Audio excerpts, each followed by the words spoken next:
Hello and welcome back to the Movies Made Us Do It. Me and Matt are back. How are you, Matt? Oh, I'm pretty good, sir. How are you? I am well. We're recording on Discord now, which is nice. We are, yeah. Skype kicked you off, so that's that. The wife just said, "Do you know that it's all discontinued?" And like, no. What? It's like, yep, it's discontinued. And then we went on. Then we went to do the show the other day, and it was like, oh, it's gone. Yep, no more, Mr. Skype. But that's fine. Discord is good and fun. This week, well, we obviously last time covered Rollerball, a wonderful, wonderful film.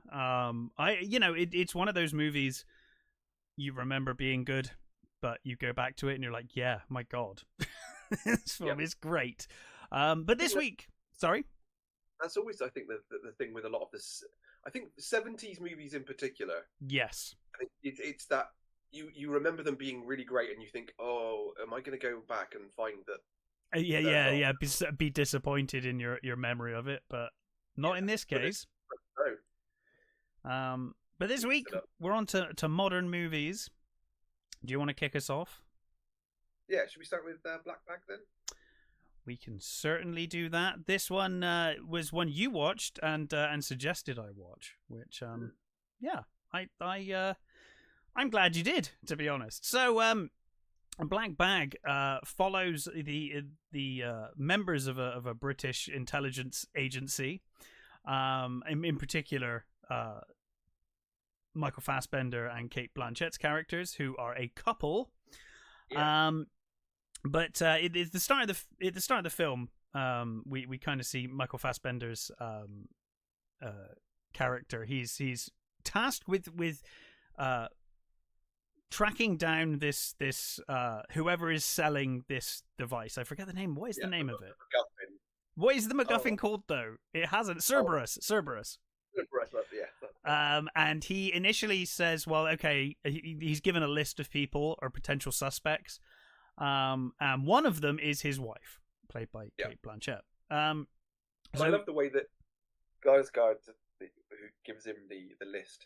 There's a nice setup with him, just following him into the nightclub and going over they kind of make out like he's going to kill him, like it's a hit. You think, this is the next target and stuff. No, he just gives him this thing, and I love the way he says, "Oh, and by the way, like your wife's on this list. You know, I had to do my job. Yeah." I had to include her as well. Mm-hmm. And I love there's a sort of just a little twitch in Fassbender's face when he says his wife, and it's like, okay, fine. Like, do I kill you now, or just a slight sort of like thing where you think he's going to kill him again, and there's like, no, it's okay, it's cool. They're just going to go away. Yeah. Well, he initially asks for 2 weeks, and then he's told immediately, look, if Cerberus gets out, this could kill like millions and millions of people. And he's like, okay, give me 1 week then. Yeah. So he has a week to track down whoever in the agency is kind of betraying them and trying to sell Cerberus or trade Cerberus. So what goes on from there is not necessarily what you would expect if you're expecting an action movie. This is not really an action movie. What it is, though, is a very fast-paced 1.5 hours of really fun espionage and really well-written characters. And I was genuinely impressed with this movie. I thought it was really smart. It's really well-paced, nicely directed. It feels redundant to say that Fassbender and Cate Blanchett are fantastic. They're fantastic. Yeah. But the whole cast are great in this, I thought. I thought it was fantastic, honestly. Massive soft spot for Tom Burke anyway, but he's wonderfully like a prick in this. Yes. He's just he sort of has just the right amount of self knowledge to realise that he's a prick. But then just still takes it too far. I also thought, even like Naomi Harris, I thought was really good in this as the Doctor. Yeah. I've quite liked her in other roles anyway, but I thought she was great here too. I think she's one of the few things I like about Bond. Daniel Craig's Yeah, Bond. her Money Penny is great, actually. Yeah, Her Money Penny is really fucking good, and it's a shame she's in those fucking movies. yeah. And I thought Marissa Abella was great as Clarissa as well. I'm not sure I've seen her before, but I love the fact that she's sort of totally into all this stuff, and she's really, she's like constantly egging on Fassbender's character, and like she totally wants a piece of that. Yeah. And then when it all becomes a bit real, she's like, "Oh fuck! Oh no, this is what it's actually like." Yeah. She's like, "I want in your world," and then it's like, "Oh no, I don't," and it's like, "It's too late now. You're in it." Yeah. And I love her breakdowns when she's just like, "You're all fucking broken. Like you're just mental." Yeah. When something happens at the end, yes, no spoilers, she is the most devastated and shocked. She is not prepared for what the hell's happening. No. She is. She's genuinely surprised by what is going on. And I loved that as well because well, it's not really a spoiler. One of the opening scenes is a dinner and a dinner at their home. And one of the last scenes is that as well, and I thought both scenes mirrored each other really well, and I really love that setup. That round the table dining scene at the start of the movie does such a good job of setting up every character.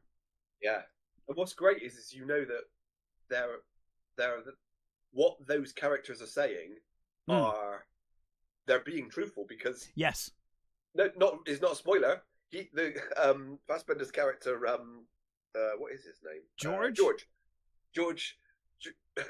has said to his wife, "Oh, I've put stuff in the, I've put a truth drug in." Yeah, he's basically spiked their drinks with truth serum, and yeah. It's in the curry. I think it was. He says it's so they're all being, what they're saying is true. Yeah, and it completely, who these characters are because they're being honest with each other. And he's totally playing a game with them, And the couple, they treat it as a game. Yes. And that, it's just so fucking great the way they do. And things that appeal to me about this movie are, one, it basically, your classic British spy movie in the Tinker Tailor and Ipcress File style. It's more. It's those sort of spy movies, not your Bond and your your big bombastic stuff. It's the all about the espionage and intelligence and yeah. And Fassbender, with those glasses on and the way he cooks and stuff, he's basically just Harry Palmer. Well, and I think you said you raised a really good point at the start of this review about Fassbender's performances, George. He is almost at times, or at least he puts on the appearance of being emotionless a lot. Yes. Mm-hmm. But Fassbender's so good with those little facial tics. Yeah. And you also get that scene where where he realizes he's fucked up. Yeah. And he's in that board meeting and he shows emotion, and it's so big because you're like, oh my god, he doesn't normally do this, and now he's like properly showing that he's really he's really full of emotion. And then of course, how could we forget Pierce Brosnan being a complete bastard throughout this movie? Wonderful. Brosnan is a villain is fucking superb, I gotta say. His recent work I have loved. I think all of the Bond actors were really good at playing villains when they had the opportunity. Yes, I agree. I think some of them not very often, but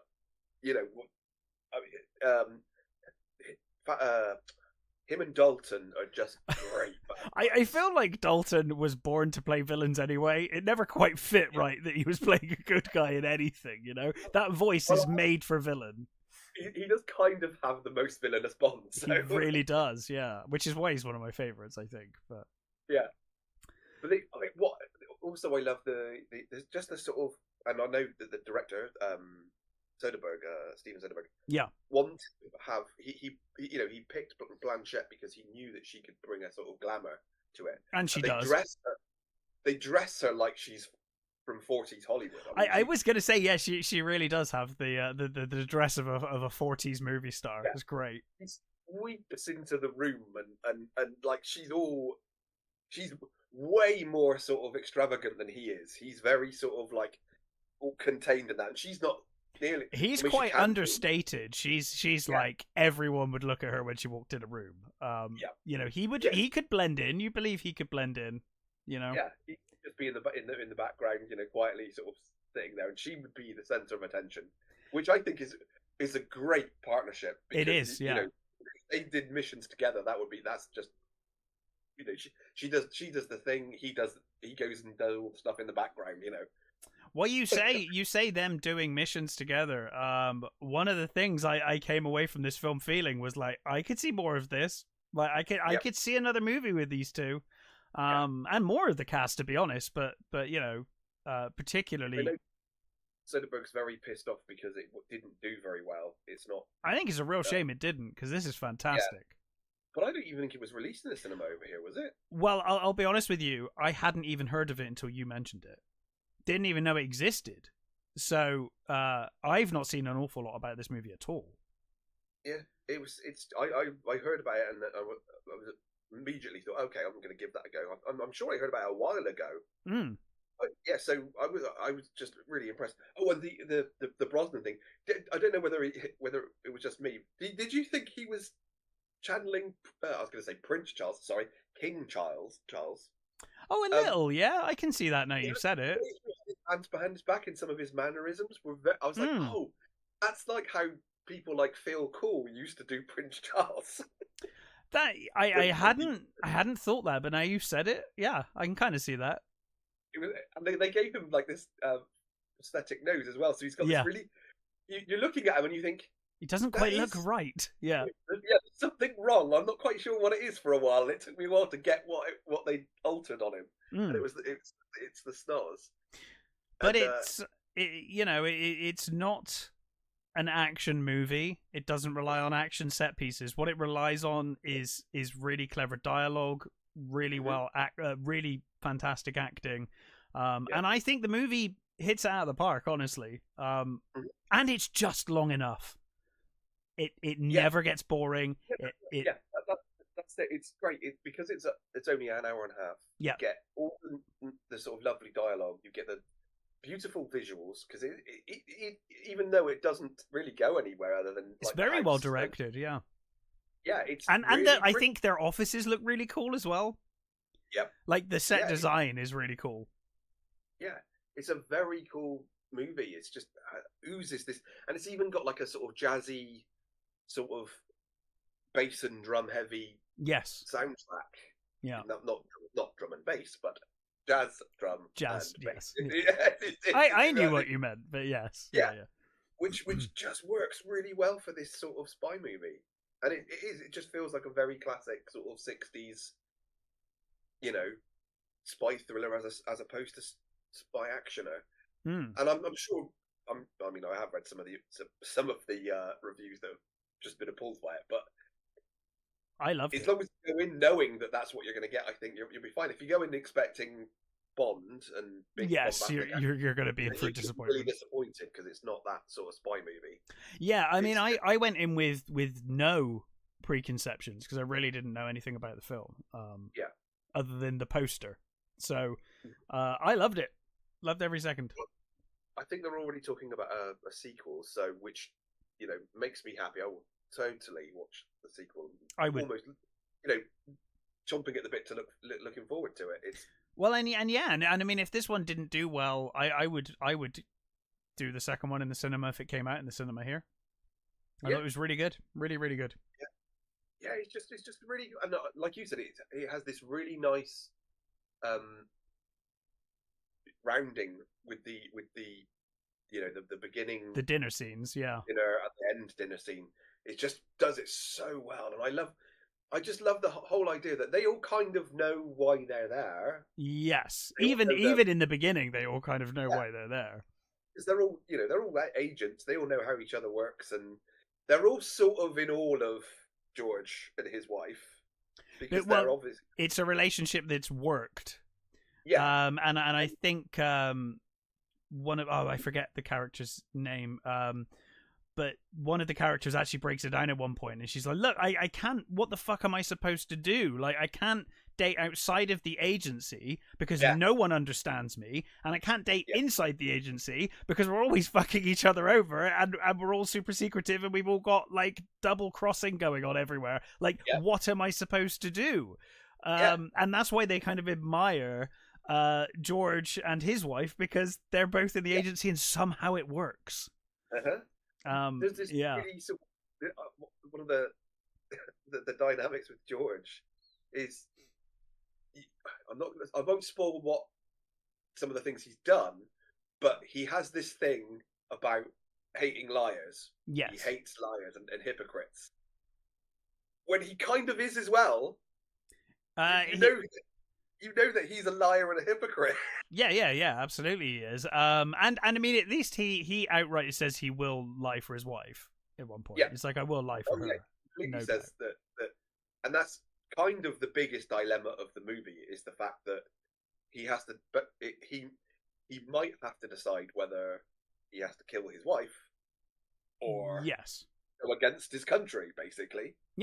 Yeah, which he said straight up early on. He was like, I would fuck over this country for her, no problem. You know, like got the added tensions of, you know, Regine Page's character, the Colonel. He has been promoted over Tom Burke's Freddie. Yes. So you have the dynamic with those two where, you know, Freddie clearly is a bit of a fuck up, but thinks he should have got this job, and the other guy is like, no, I got the job because I'm like basically a calmer, more controlled person than Freddie. Yeah. And you get those wonderful little tensions between these characters, and you get the doctor, who Naomi Harris's doctor, who kind of knows them all better than they know themselves, because she's a psychiatrist. Yeah, she's a psychiatrist, so she's, you know, and she's in a tough spot as well in a number of really great spots. There's just some great little two character interactions which are just wonderful little things that have such great tension in them, and you know there's a lot of sort of, is that true or is that true? And it's just lovely. I really love this movie. It's just a really great classic British spy thriller. Yeah, really enjoyed it. Can't recommend it enough, honestly. So what else have you watched? So I will go with I'll go with Warfare. So this is one I've been meaning to see but haven't. So I'm curious what you made of this, because it's Alex Garland, right? Yeah, so it's Alex Garland and Ray Mendoza. Yeah. So Ray Mendoza is basically was one of the guys that this movie's about. Okay. He's played by Defero Wunatai. I think that's the one. So basically, this is in the Battle of Ramadi, right? It's the Battle of Maradi during the Iraq War, and it's basically you're just following a group of Navy SEALs that when you first encounter them, they're taking over a family's house to basically sort of make their base of operations so that they can watch this group of terrorists, and obviously it goes horribly wrong. And so it's a true story, and it's you know, based on the memories of all of the stock soldiers who are there. Because I have heard about this battle, so I know it had big ramifications and consequences. So it's the true story based on the people that were there. Is that effectively? Oh, that's interesting. It's based on their memories, and it's you know, kind of like a in the moment sort of thing. So it's as the mission unfolds, and the cast is great. You've got Will Poulter, Cosmo Jarvis, Joseph Quinn, Aaron McKenzie, and the main guy. I don't think I've seen him in anything before. The Pharaoh one at time. I was just gonna look him up. He looks vaguely familiar, but I haven't seen him in anything. Yeah, looking at this, he was in a series called Reservation Dogs, which I've heard is quite good, but I've not actually seen it. No, he was in an episode of the Murdoch Mysteries, so I might have seen him in that. Yeah. But yeah, so this is fucking great. However, I will give a number of caveats. Okay. So the acting is fucking wonderful. Poor, slight spoiler, but poor Joseph Quinn's character gets injured quite early, and he spends most of the movie just screaming. Oh God. And it's, I guess the thing that I could it would be compared to is is it 13 hours the Benghazi one? Oh yeah, 13. Yeah, it might be 13. I can't remember. I know the one you mean. That's based on is it 13 strong or something like that? No, that's the. I get these movies confused, if I'm honest, but I know the one you mean. Yeah. So, yeah, 13 Hours, The Secret Soldiers of Benghazi. That's the best Michael Bay movie for a long time. So that one's also based on a true story, but the difference is that one's all big characters and big dialogue and massive battle scenes and big explosions and stuff like that. This isn't that.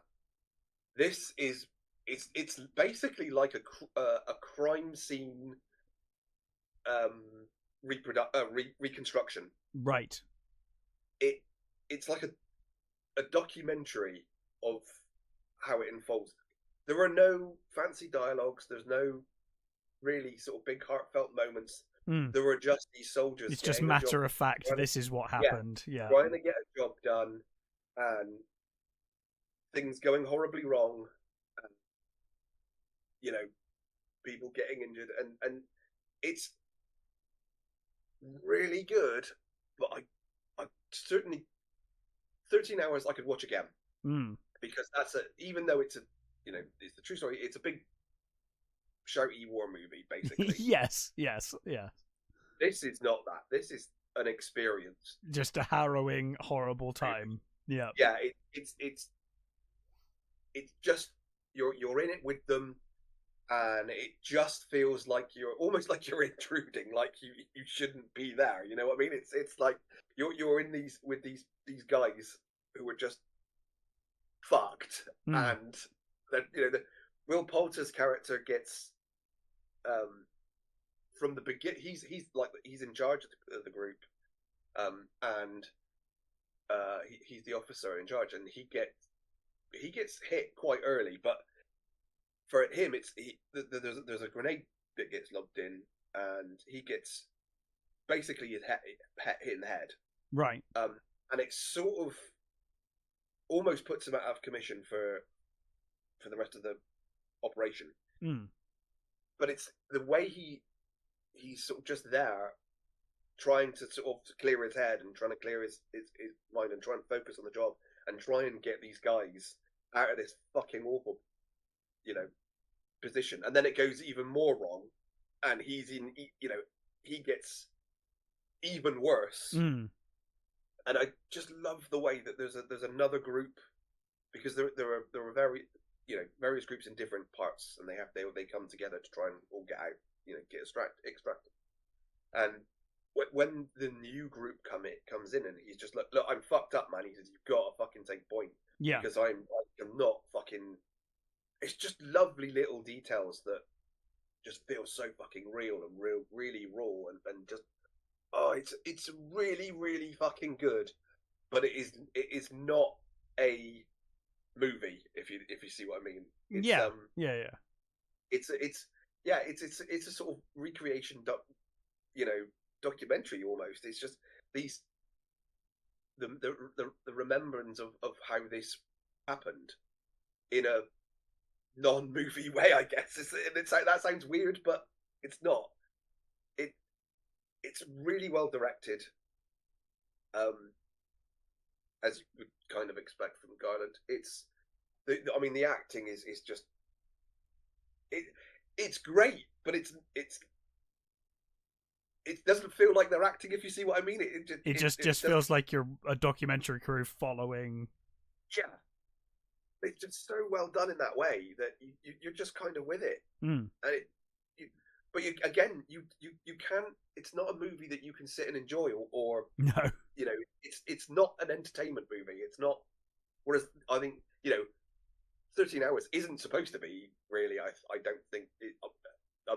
Well, it is because it's a big exploding movie, but that is, you've got funny dialogue, and you've got these characters that, even though they're supposed to be real people, they do feel like characters, and they do, it feels like an action movie. This, no, none of that. It's just this. You're here, you're with them, you're watching what's going on. It's going fucking wrong, and you're just thinking, oh, how the fuck did they ever get out of here? And what's really great is at the very end, some of the survivors come in and wander the set. Right. And so you really get to see a couple of those, and they're in chairs, and they're yeah, of course. They're older, like veterans now, and you get to see them looking around, and you think, fucking hell, what must be going through their minds as they're going through this fucking awful place that just is just a recreation of where the worst time of their life happened. Yeah, I mean, it actually takes me back to A Night to Remember, the best Titanic movie, which had at the time people that were on the ship visit the set, and one person in particular I think was helping with the film, and helping them recreate scenes and stuff. And I think at one point they just had to leave. They were like, this is like too fucking much, man. Like, it's too real. You've recreated it perfectly, and now my PTSD is going crazy. I can only imagine being in a horrendous situation like that. And obviously these guys are trained, but there's only so much training, right? Yeah. To then walk onto a set that's basically like 1-to-1 recreated your worst, most horrific day. Yeah. It must be wild. Like, that's, I cannot imagine. No. Yeah, it is. I'd love people to see it. But it is not your average war movie. It's not your big shooty movie. It's a survival. It's almost like a horror movie. It's a survival movie. It's them just trying to leave, just trying to get the fuck out of Dodge. Yeah, and it's really great. The Poulter's great. Cosmo Jarvis is fantastic. Joseph Quinn, bless him, he doesn't really get much to do other than scream and be horribly injured, but he does it so well. It seems weird to praise someone for just spending most of the time, because you do get to a point where you're like, for fuck's sake, you've got to do something with him. You really have to stop him screaming, because it really gets to you, and you think, if I'm sat here like this, you can imagine what it was doing to them there. Oh God, yeah. It must have because, well, it's not a spoiler or anything, but one of the other characters that is injured was the medic. So he was kind of out of commission. So that's a bad situation to have. Yeah. Yes. So they don't get to the point of properly sorting him out. There's no triage. There's no fixing or at least sedating or doing something with this man. He's just screaming, and the one guy that could fix this is dead. Yeah. No, he's not dead. He's just out of commission. Oh, he's just out of commission, right? At that point, he is a slight spoiler, because you think he's dead, but he's not. He too is severely injured. Right. It's just that at that point, he's unconscious for a long time, Mm. and they don't doesn't get the medical attention until later, and by that point you're like, God, thank God. It's like, thank God for that. Thank God for morphine. Yeah.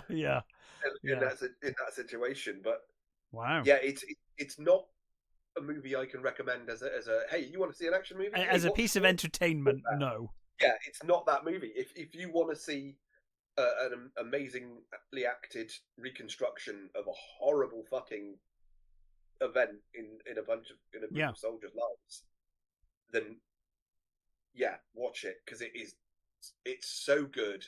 It's really fucking good, but it's not like there's no sort of, it's not story. There's no sort of, it's basically just some guys turn up.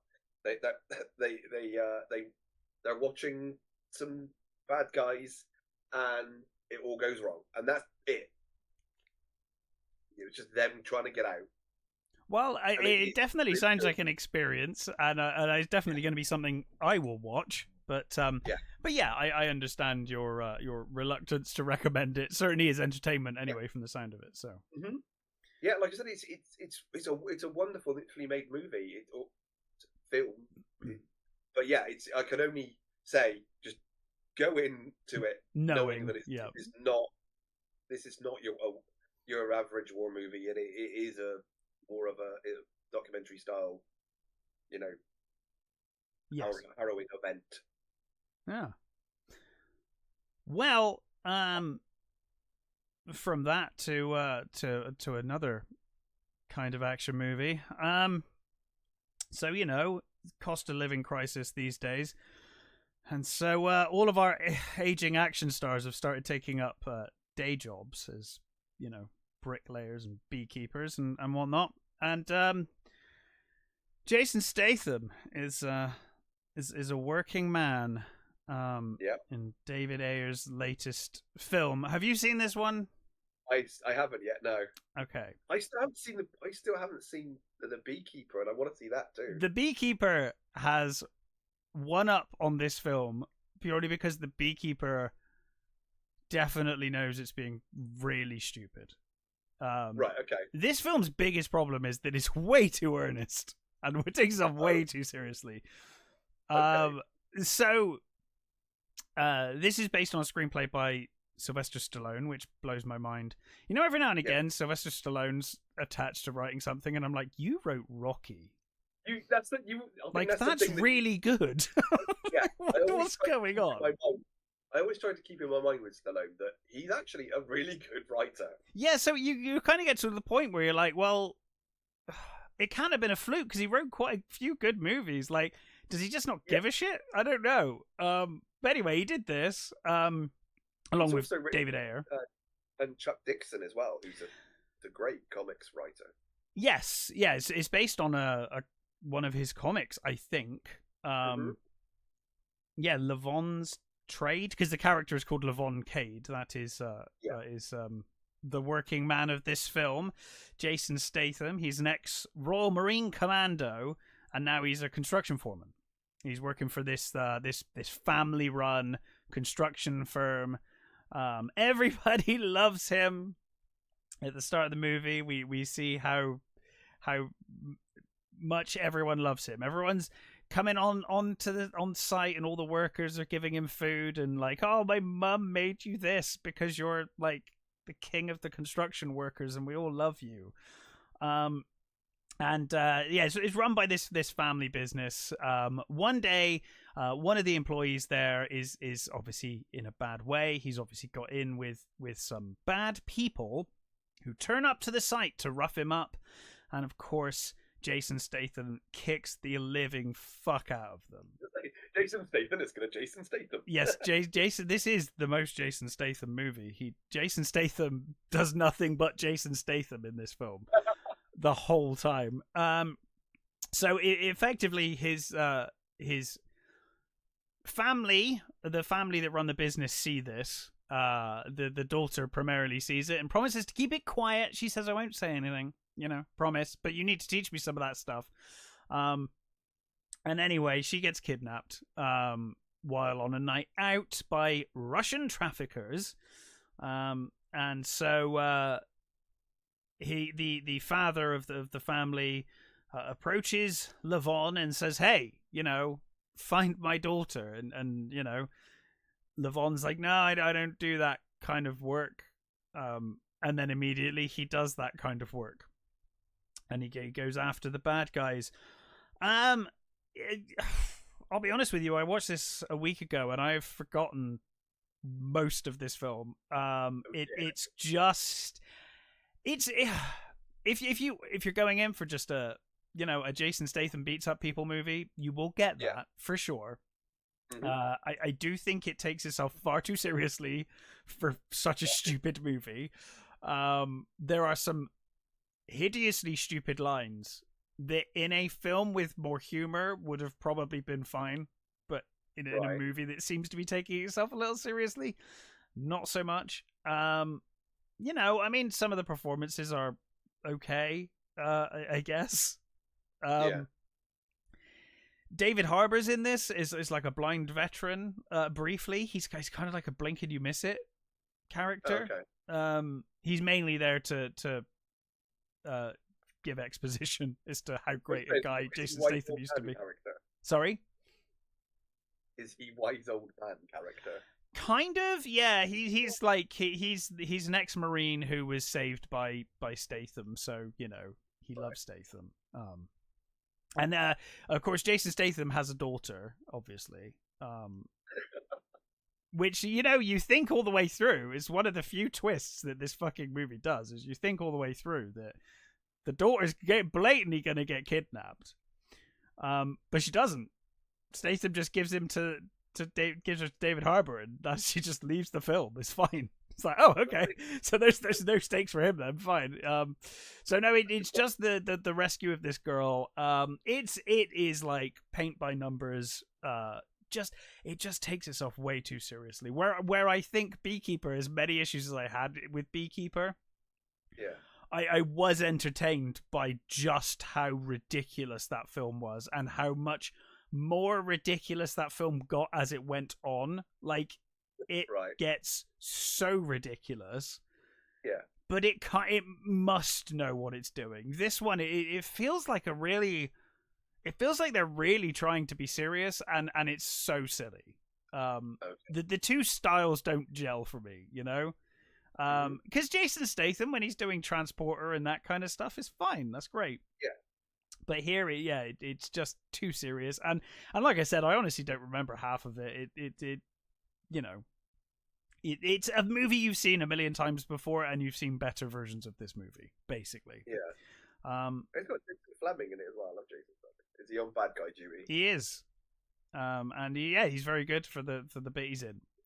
He's good. But yeah, it's not terrible. You could do worse, but I think it's probably the worst of the regular job action star films that seem to be in vogue at the moment. I don't know. That Gardener looks pretty bad. Oh, I haven't seen The Gardener yet. Is that the Van Damme one? Yeah, I've only seen I saw the trailer. Yeah, I've seen the trailer. Terrible. I forget sometimes because I say it's in vogue now, but I forget. Of course, Statham did the remake of The Mechanic, didn't he? Like years and years ago. So yeah, I guess Jason Statham has he is the godfather of the.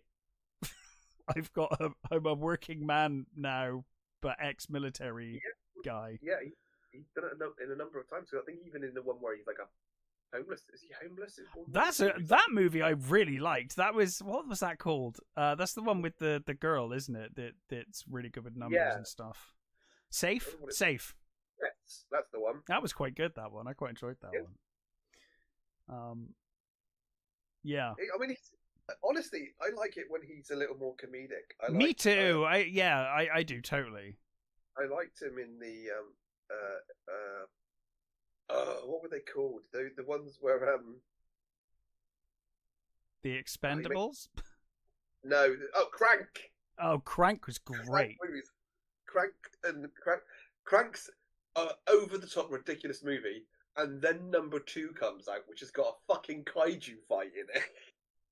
Crank 2, like, I remember watching Crank 1, and that was a hilarious movie. Yeah. And then you're like, how on earth does he survive for a sequel? And then you watch the opening of that movie and you're like, yeah, sure. Of course he fucking did. Of course. Why not? Yeah, okay. It's fine. Yeah, those movies are great.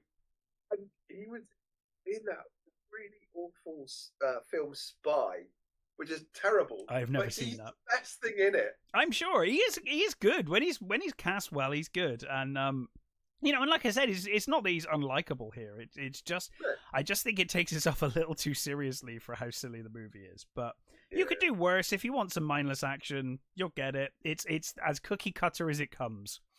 They kidnapped my daughter. Get my daughter back. Okay. Fair enough. Yeah. Yeah, I mean, from the trailer, you kind of knew. The trailer tells you everything. Yeah, pretty much. Yeah, exactly. It does. It's a Statham movie, so you're gonna get, you know what you get really.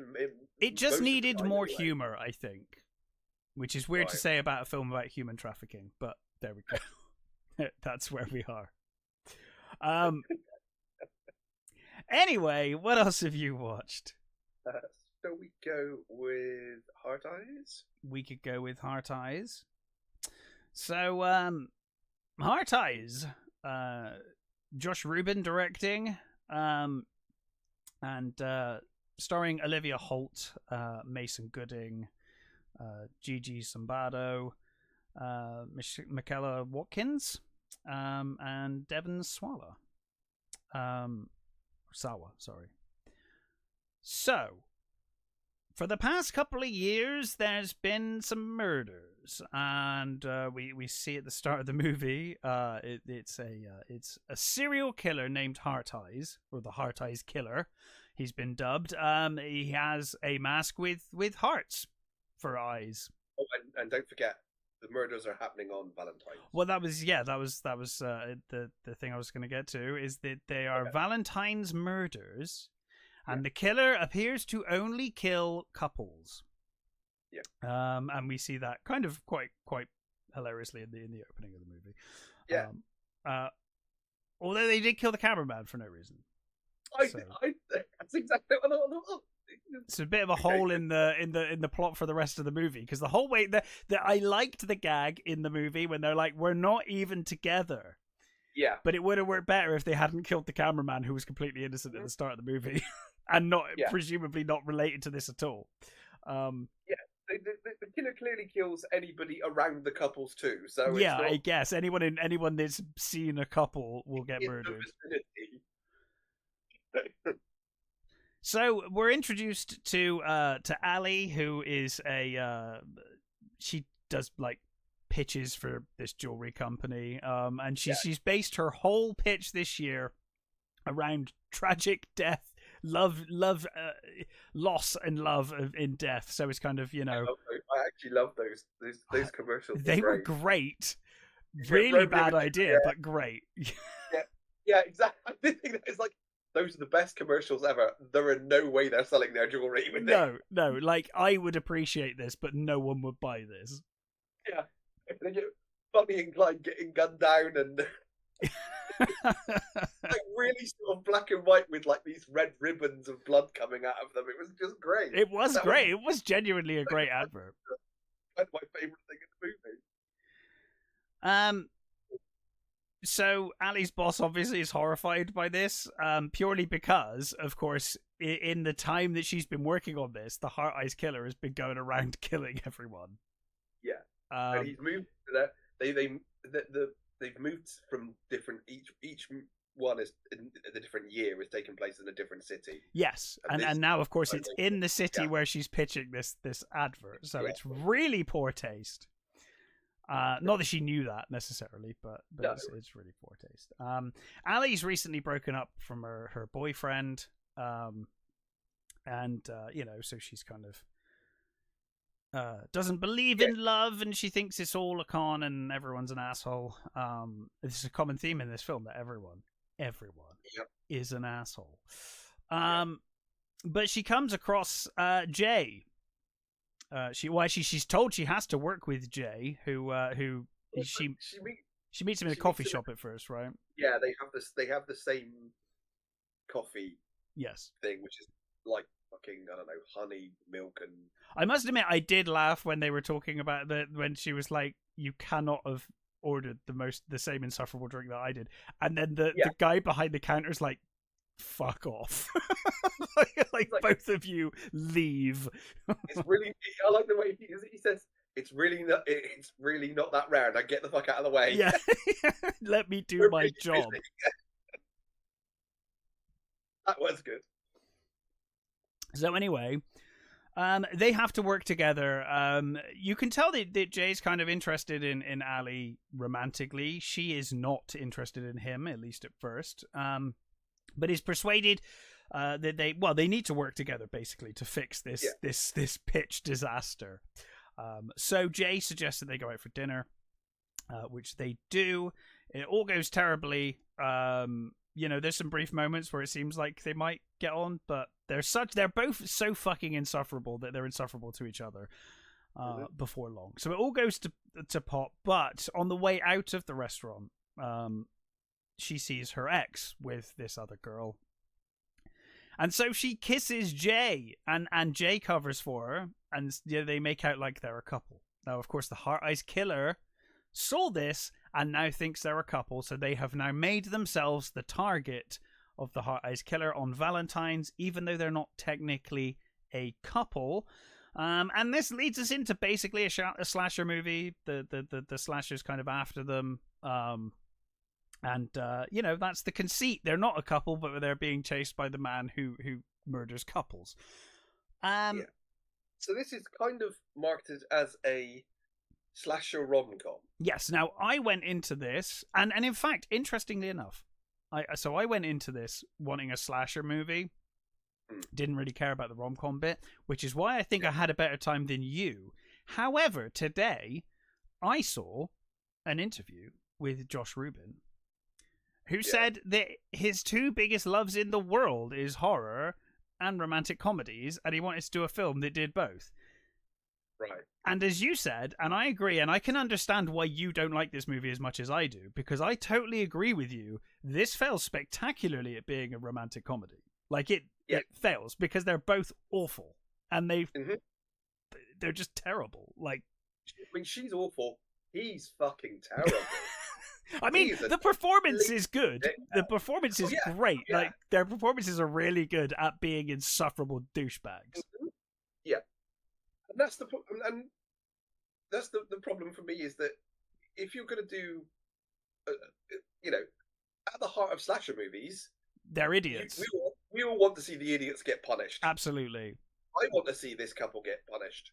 Yeah. I don't want this couple to survive because it's a they're problem. Horrible people. They are horrible people. Yes. If you're trying to make it a rom-com as well, you need us to fucking like the couple that you're trying to keep alive. I agree. I agree. Otherwise, what's the fucking point? Yeah. As soon as he turns up. Yeah, he's insufferable just by standing there. He's insufferable just by standing there. Like, he doesn't have to even open his mouth, and that grin is insufferable. Yeah. He's such a prick, and she's not much better. No, she's terrible as well.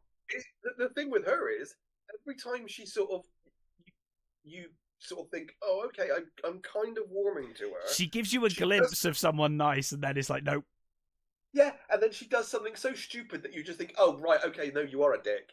Yeah. My mistake, you really are a dick. Now, so I didn't realise when I watched this that the director had previously directed The Werewolf Within, which I fucking hated as well. Yeah, I didn't watch it. I remember you hated it. So if I knew that before going into this movie, I probably might have not bothered. I might have avoided it, but I didn't. I thought, no, I was in the mood for a slasher movie. Yeah, I was in the mood for a slasher movie. I mean, generally, I was just watching something to review, and that was that. I did think there were some fun bits. I thoroughly enjoyed them taking the killer to a drive-in theater. Yeah, that was funny, and the kind of, they did have a bit of a moment there where even as insufferable as they were like, we have just brought him to like an all-you-can-kill buffet. Like, what? We've just sacrificed all these people to the killer, basically. I mean, there was some kind of cool kills. I was really happy to see Jordana Brewster. She's great in this. Yes. She was, it's like, oh, I haven't seen her in anything for a while, and she was. I really enjoyed her. I thought she was great. Now this for me, the most egregious thing in this movie is they use the track "This Year's Love." Yes, they do. This fucking movie does not deserve to fucking use that track. That track is a great song from a fucking great British miserable romance movie. Yes, yeah, fair enough. I would say go watch that movie. Now that's a sort of a British rom-com that's miserable as fuck. One of the characters in particular has a really nasty time in that movie, and this fucking movie like reminded me of that film, and I was like, oh, I haven't seen that for a while. I should watch that again. This movie does not deserve to use that fucking track. It lost points for me for that. It's like, oh no, fuck you now. You don't get to use that track. Fuck off. It's a common. It's a very dangerous thing for a film to do. You have to be very careful when you're referencing a movie, because if you reference a better movie in your shit movie, I just want to go watch that movie. Yeah. I remember, was it Ted? It might have been Ted, which actually turned out to be fine in the end. It was quite a fun movie. But they did like a whole airplane gag at the start of that movie, and I was just like, I just want to watch Airplane now. Like, I just want to go and watch Airplane. Like, I don't want to watch this anymore. Ted kind of saves itself.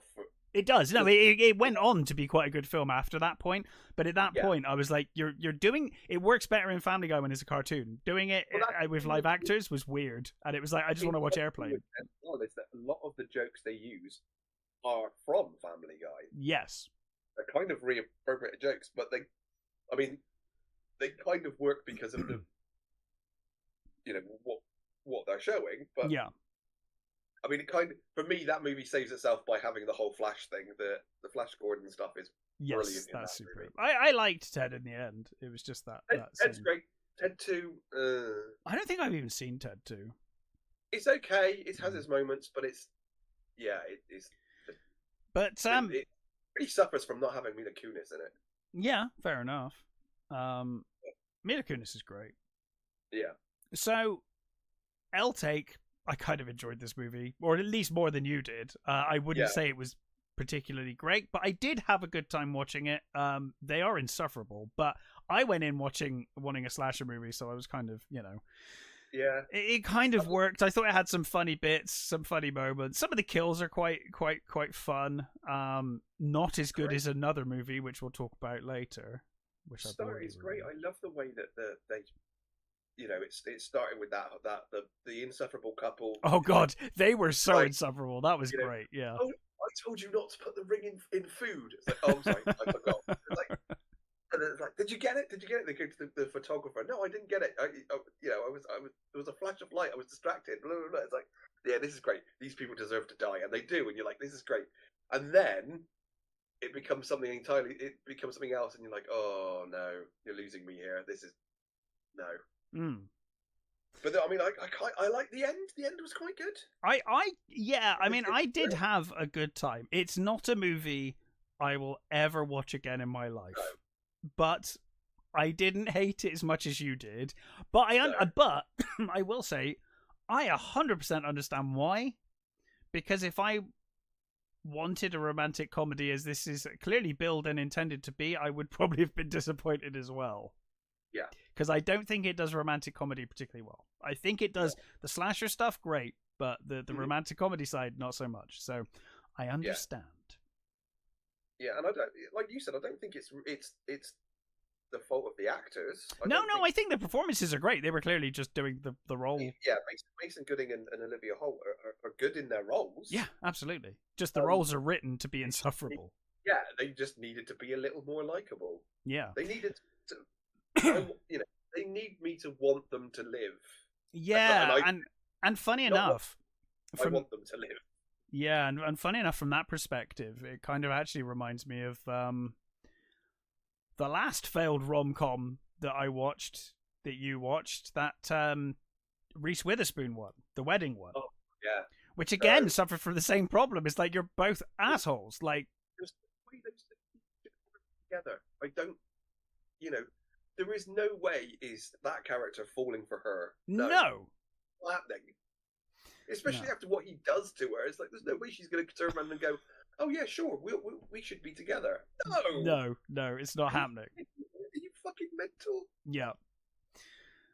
But yeah, so anyway, Heart Eyes, I if you want to kill an hour and a half or something, yeah, it was blessedly short. It was quite short, yeah. But Matt was not a fan. I don't think it's good, but I didn't hate it.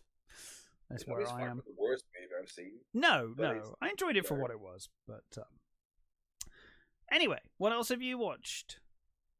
So I also watched The Rule of Jenny Penn. Yes. Now this one I was I was kind of tempted by as well. But, yeah, when I saw the trailer for this, it's like, oh, it's John Lithgow going over the top. Great. Oh, I love John Lithgow actually as an actor. I think he's superb. So, so it's directed by James Ashcroft, starring Jeffrey Rush and John Lithgow. And so it's at the start of this, we've got Jeffrey Rush's Stefan Mortensen, who is a judge, and he is in court about to pass sentence on I think it's a molester. It's something horrible anyway. Sure. And he seems distracted, and he's got like a buzzing in his ear. Right. And he starts making his address to the the gallery, as it were, and he's saying about this horrible crime. And then he says about the mother, and he says to her, he says, well, I don't think, I blame you as well. I think you knew what he was like. You put your daughter, I think it is, in this situation. Right. And he's in full on, sort of giving a sermon almost, sort of thing. But he keeps stumbling over his words and, coughing and something. Clearly something is wrong. He's losing focus. And just as he's about to, give his final verdict, he keels over. Right. And has a stroke. And from there, he's basically moved into this this home. And while there, it's all disastrous for him because he's a judge. He's this clever, lauded guy. He's well respected, and he's moved into a place where no one really gives a fuck. Yeah. And no one really listens to him very much.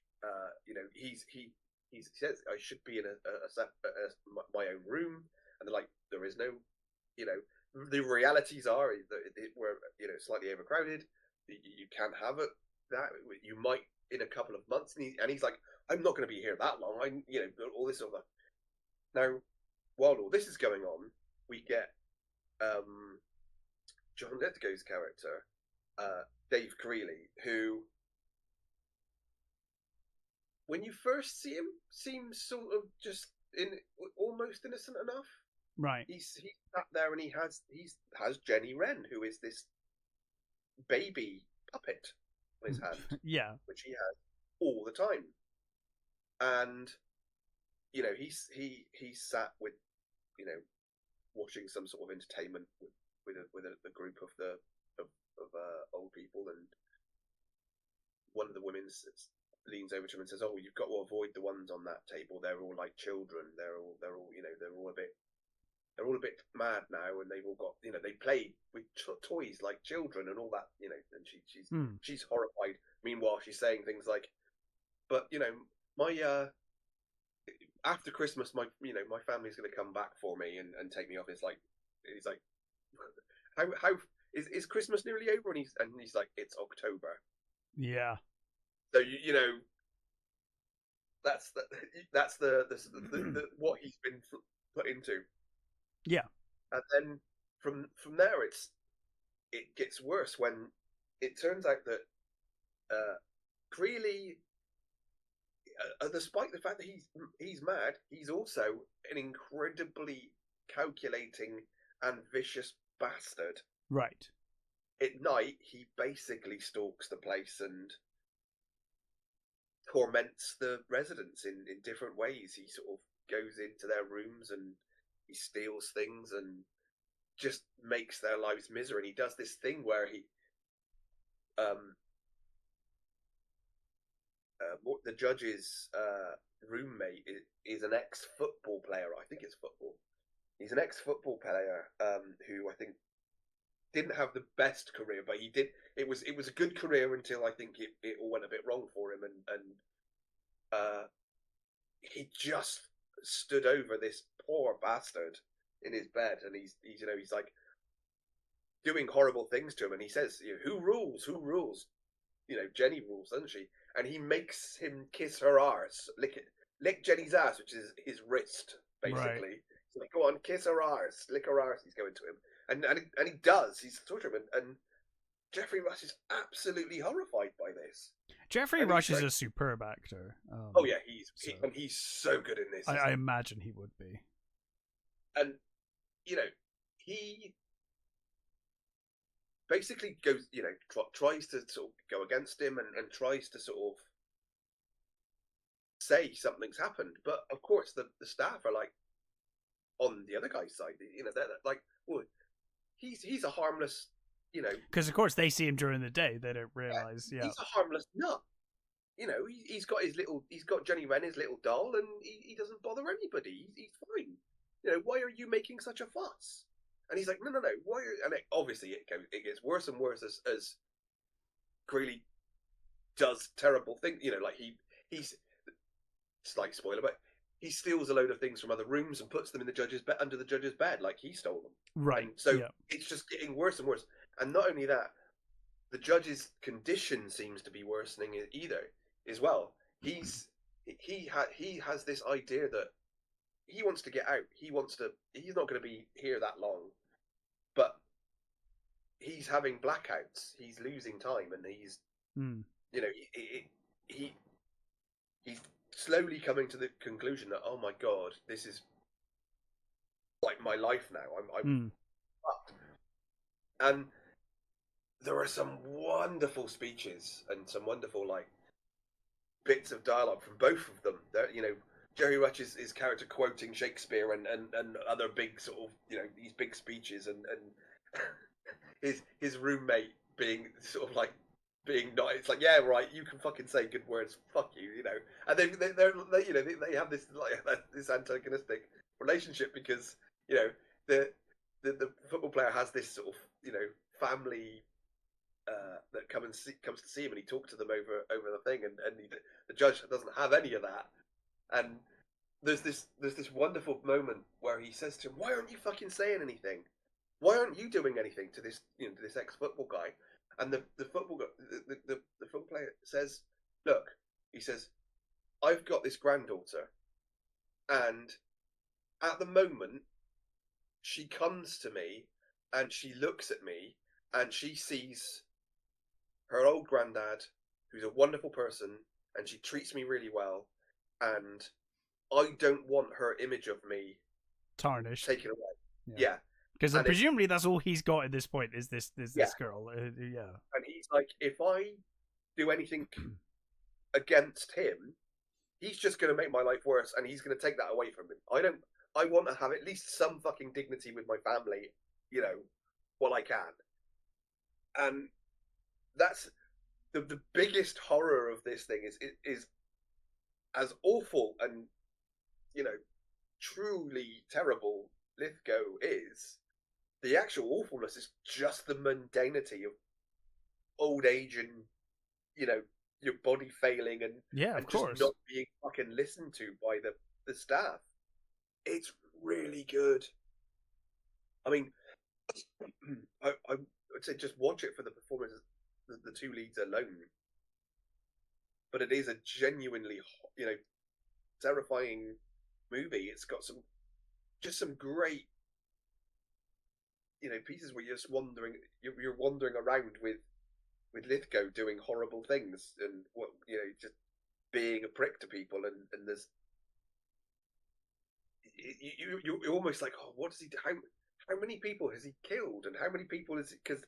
Because of course deaths in a retirement home or a rest home are not going to be seen as murder. They're just it's just going to be, oh, they passed away in their sleep, because he's doing it all at night as well. So it's like the perfect serial killer's dream, right? Yeah, and there's one in particular where which I won't spoil, but there's one sort of halfway through the movie that does go wrong, and it's really interesting to see how he copes with that and how what happens, and it's really good. And there's a speech that Lithgow gives. There's not so much of a speech. There's this thing he talks about the judge, and I won't spoil what he says or anything like that, but Lithgow's just talking to Geoffrey Rush, and Rush is just like terrified listening to this lunatic talk to him, but it's so good, and it's so like giving you little things about his character and why he is how he is, and it's really fucking good. I highly recommend it. It's there's some really surreal moments where with sort of dream sequences and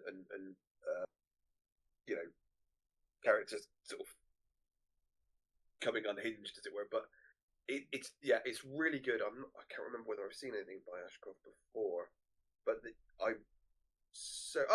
he did the Godzilla Loves Kong. He was on. Sorry, he was additional crew on that. So okay. So yeah, I would highly recommend it. Geoffrey Rush. We all know how good he is, and he's really good in this. Is this guy who is just slowly losing his abilities? He's becoming more and more infirm as the movie goes on, and the desperation of this character with Lithgow just fucking lording it over him and being an absolute monster. It's brilliant. Absolutely fantastic horror movie. Loved it. Sounds great. Yeah, I will definitely be checking this one out. Big fan of Geoffrey Rush and John Lithgow, so sounds right up my street. I think that's it for the new movies we haven't previously reviewed, but you've watched movies that I have watched, and you're now we can do a bit more spoilery, right? I also watched the Monkey and Companion. Yeah, so which do you want to start with? Let's start with Monkey. All right. Well, I've given my review of this. I thought this was fucking fantastic fun. Oh, I absolutely adored this movie. It's so fucking good. From the opening fucking scene, this movie is clearly defines what it is in 5 seconds flat. And you're like, okay, great, I'm here. Go. Yeah. And I think what would be my thing for anybody who wants to watch this movie would be watch the first 10 minutes. Yeah. And if that's not your thing, then if that's not your thing, then you can just switch it off and go away, because kind of it sets out its stall early in the first 10 minutes. It's like, okay, now I mean, for me it was like, oh yeah, I'm totally in. This is just hilarious. And from what I've heard, so it's based on a Stephen King short story, which I believe is much more serious, right? Yeah, apparently it's a real sort of straight-laced horror story. Yeah, and Oscar Perkins apparently was initially going to direct it that way, and then as it went on, he was like, "Oh no, actually, I think this needs more humor." And I think the company were like, "I don't think we do. I think we went." He said, "Oh no." He was bang on. He was bang on. This needs to be funny, and he was absolutely bang on. And this is what I love about this movie as well. Oscar Perkins, his last movie, Long Legs. Yes, totally different, but brilliant in its own way. Yeah, both wonderful horror movies. Yes. In completely different ways. That the pure tension and, you know, real sort of nasty horror of Longlegs against what is basically a fucking slapstick, Yeah. you know, bodies exploding, you know, guts falling out horror movie is brilliant. But you know what I love as well is that they do have, there's enough in there to where you're like, you know, I think the voiceover in particular, you're like, yeah, this does feel Stephen King-y. Yeah. But then the deaths and stuff happen, and you're like, oh my god, like this is brilliant. It's so good. Stand By Me fell into a Buster Keaton movie. Yeah, kind of, right? Like they kind of has the best of both, where you're like, yeah, this is definitely Stephen King feeling, but then horrendously funny things happen to people. Yeah.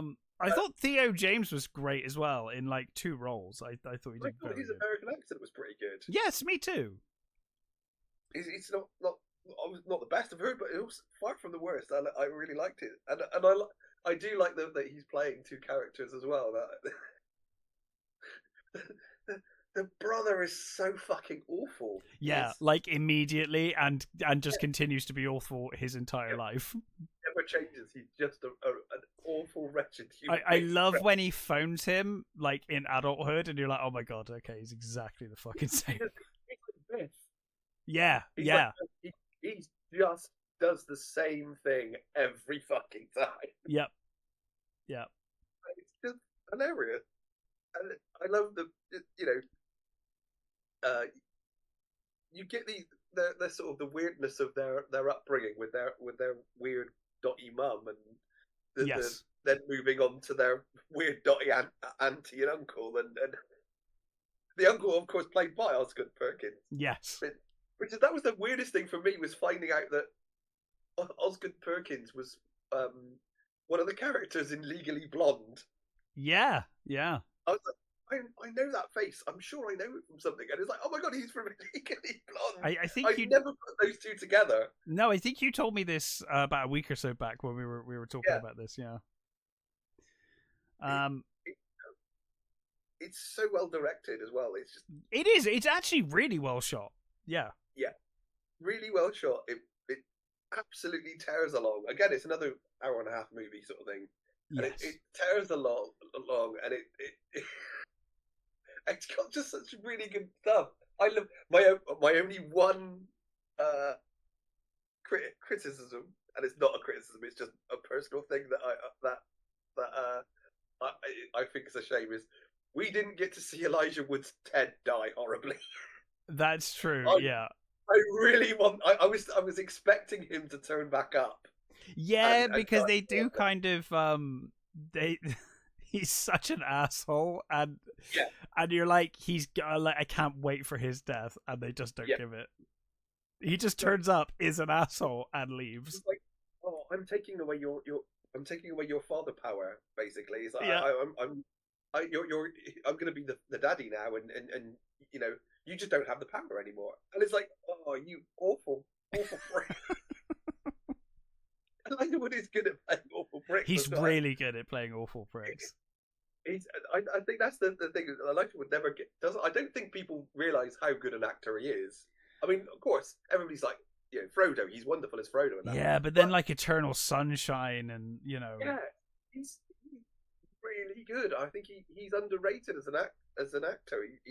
I think he's fantastic. For a movie, I really loved him in the remake he did of Maniac. It's a really good movie. It's one that seems to have fallen through the cracks. People I don't know of anybody else who's seen it, and I haven't seen it yet. Yeah, I know you hadn't, and I think it's one that sort of came out and sort of disappeared. But I think it's a really good remake. It's just one that no one talks about. Yeah, and he's very good in it. But this is just, I mean, more of Osgood Perkins. He's just wonderful. I mean, that's like, honestly, hit it out of the park. 2 movies in a row for me, like 2 years in a row. Mm-hmm. This it's just so funny. I mean, clearly you have to have the sense of humor for it. You do. if you don't find exploding ladies in swimming I pools mean, and bees I would filling up his say head, if you've seen the trailer, yeah, then you've seen the first half of that swimming pool scene, but yeah, you have no fucking idea how far no, that goes past that little moment in the trailer. yeah.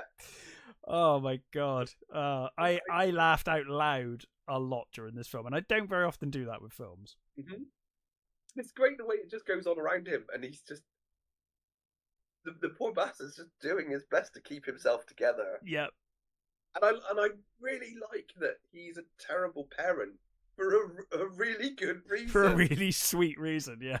Yeah, he's an absolute asshole, and you sort of just think, why are you being such a prick? And then over the course of the movie, you think, oh, he is a prick because of this fucking monk. That's why he's trying to like save his family from being horribly murdered. Not that he could anyway. No.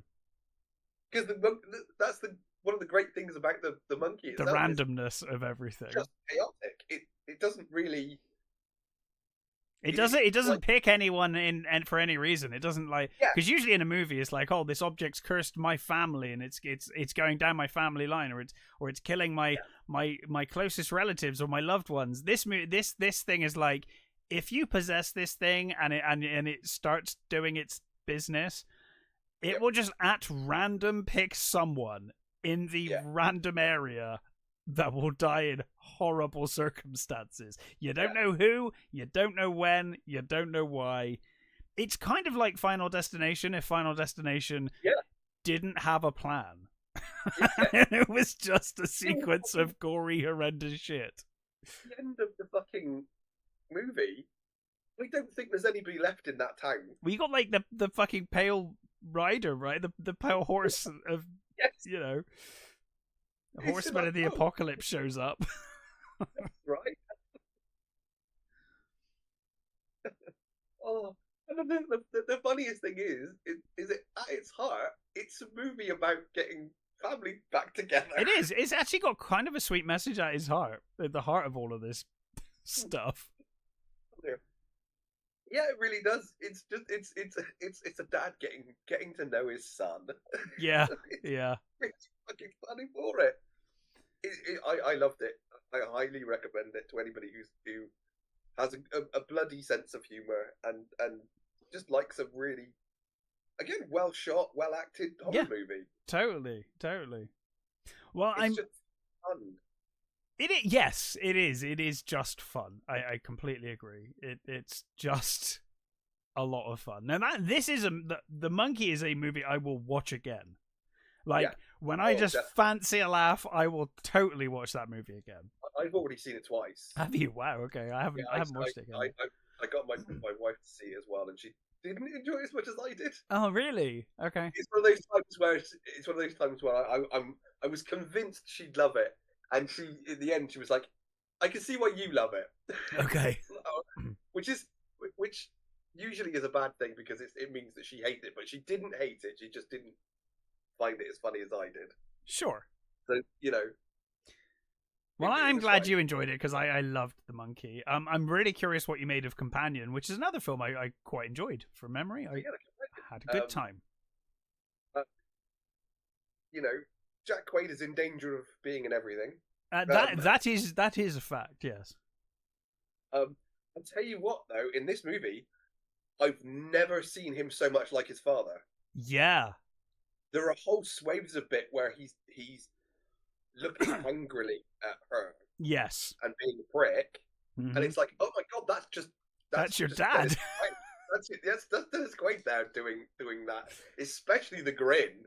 Yes. He's got his dad's grin. Sophie Thatcher I've seen in one or two things. Oh yeah, she was in the Heretic.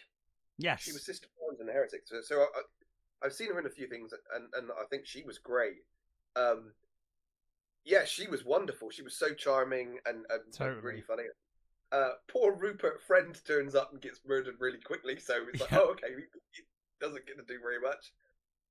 Everybody else is pretty good. I did enjoy it. I liked it.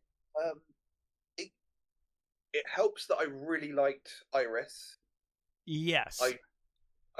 She was so sort of lovely and charming that I thought, oh yeah, okay, now I'm with Yeah, I was with her 100. I wanted her to fucking murder all of those assholes. yeah, Like, I was like, yeah. good for you. I think that's the.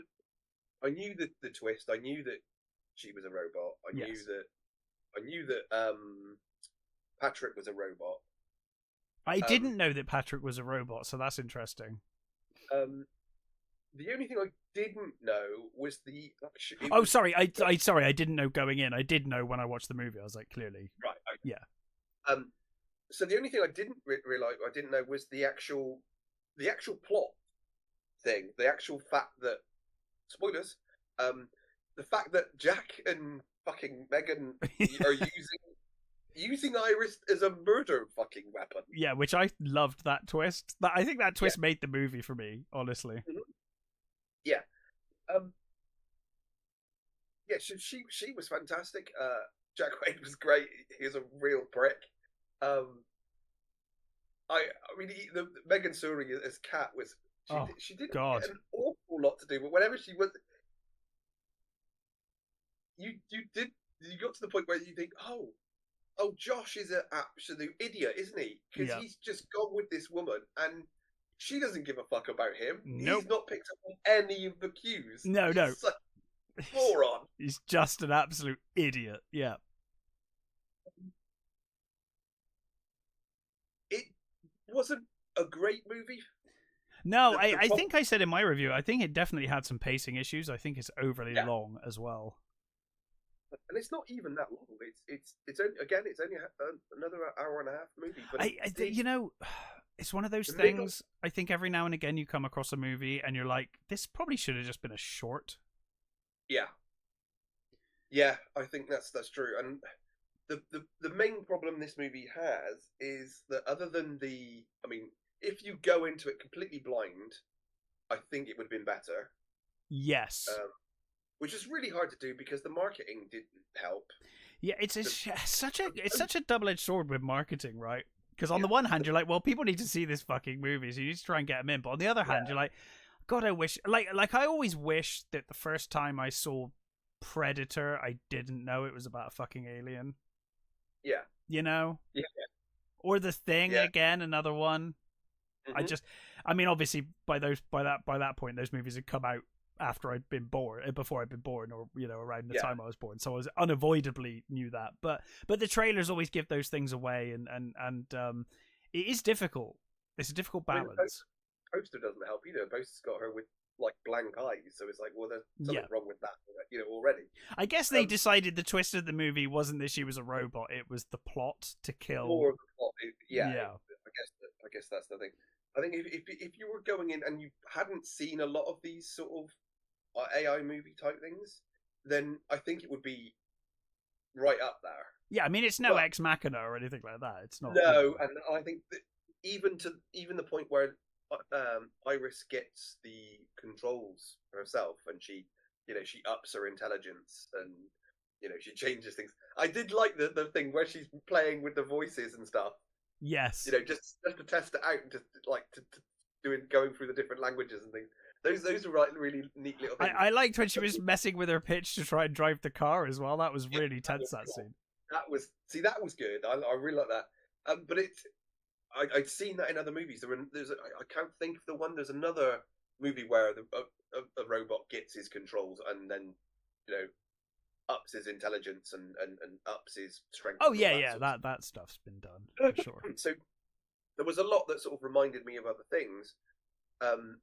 And it did feel very much like it was a sort of Black Mirror. Yes, it could have been a Black Mirror episode. You're right. Yeah, it feels very much like that. But there's some great performances, and even like when he reprograms Patrick, and immediately, like,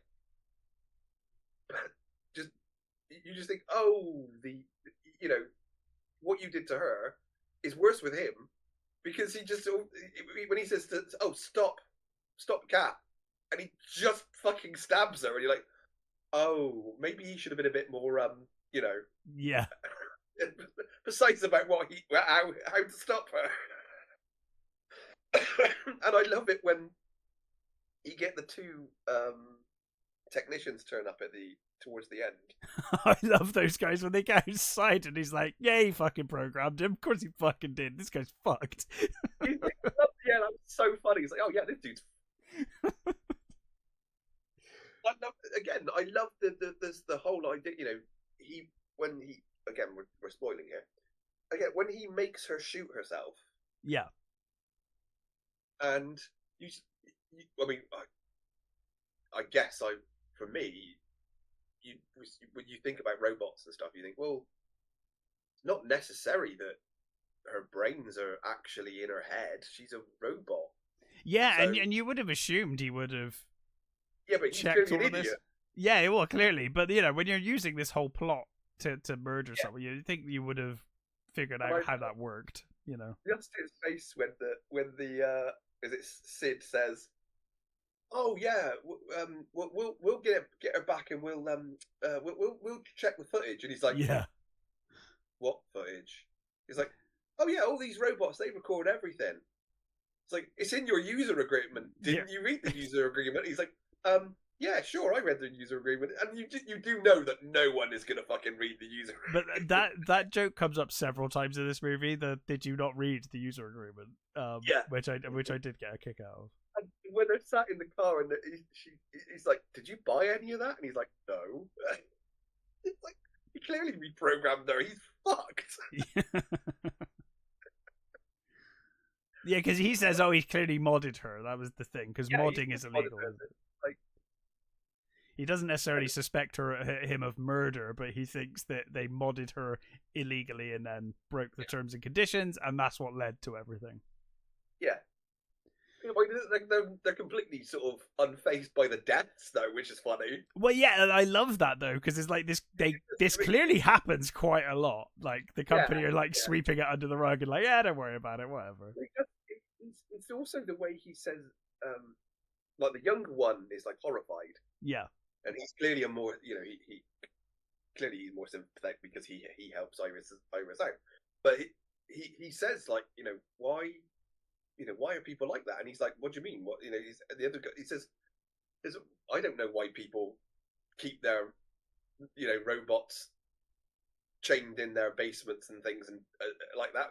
It's just people like having power over things. And you think, oh my God. And you just think, that sort of thing wouldn't normally occur to you, I don't think, unless you were, like thinking it out. But sometimes when you just think about, having a robot servant, and you think, that's fine. And then you think, oh, but people would actually be really horrible. Some people would treat them like literal sex slaves and oh, that's really horrible, isn't it? And you think, oh God, this is, when you think of how bad these things are on a level of like, oh, it's AI, at some point they're going to just turn against their masters, like. But then you think about the reasons for it, and you go, yeah, it's probably best that they do actually. Yeah. Yeah, I think I liked it again less than you did. Yeah. But I did enjoy it, and again, I think it mainly because of the two leads. I think that is key to the movie for sure. I think if she wasn't so charming and Jackway wasn't so good at being a prick, it would have just been a bit more humdrum and a bit less interesting. I totally agree.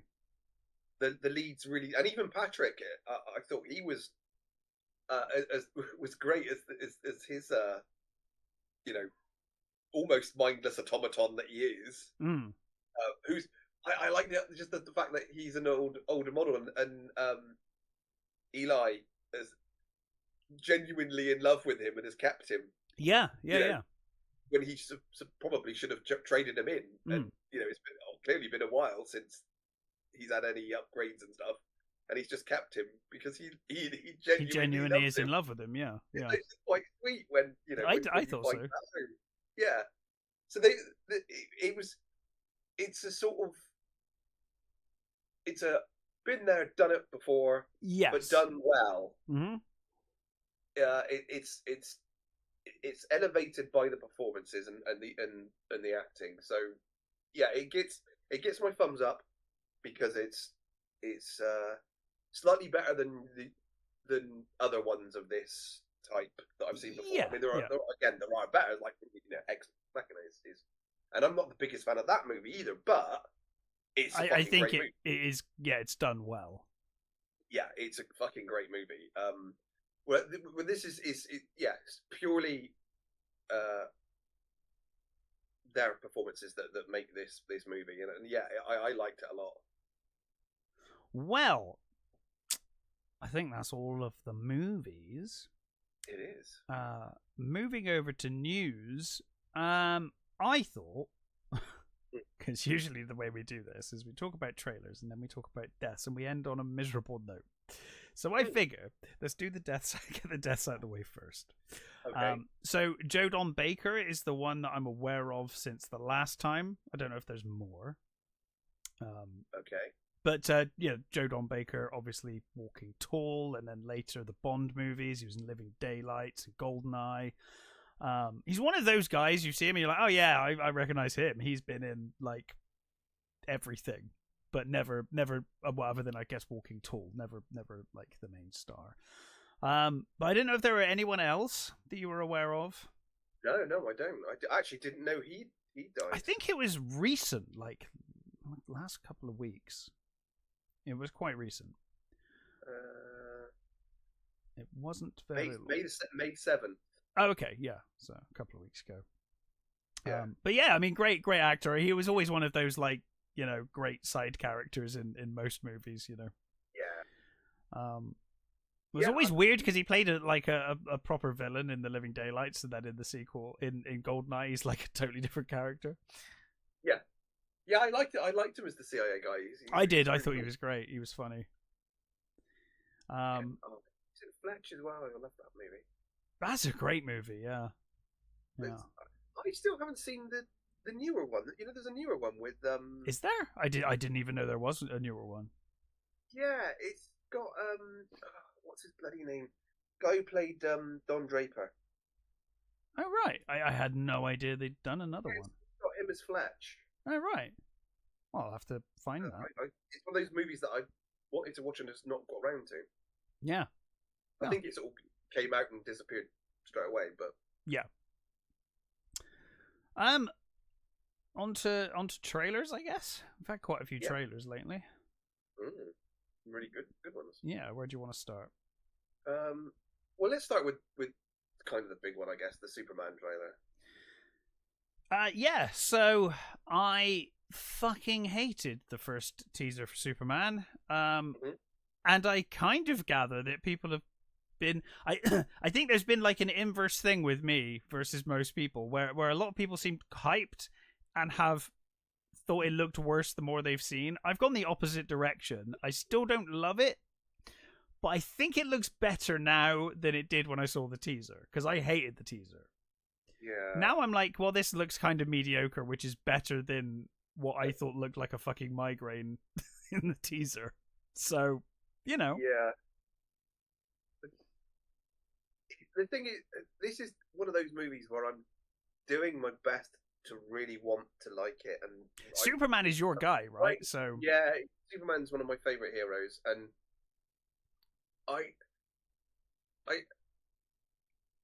the thing is you watch it and you're like, there's nothing that really is making me hate it. Sure. I think the more I see him as Superman, he looks really derpy.